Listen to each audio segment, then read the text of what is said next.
hindi mismo makakapunta. So, yung iba naman, this week makakalipat na kayo ng tirahan. That's why your family is, alam mo, malulungkot sila ngayong linggong to.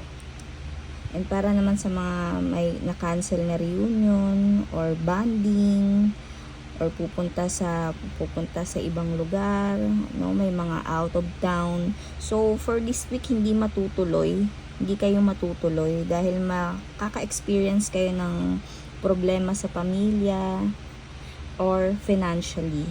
Okay? So ayan o.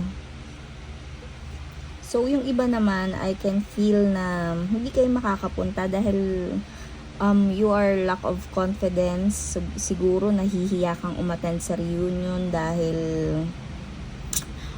hindi ka pa successful. You feel na hindi ka pa successful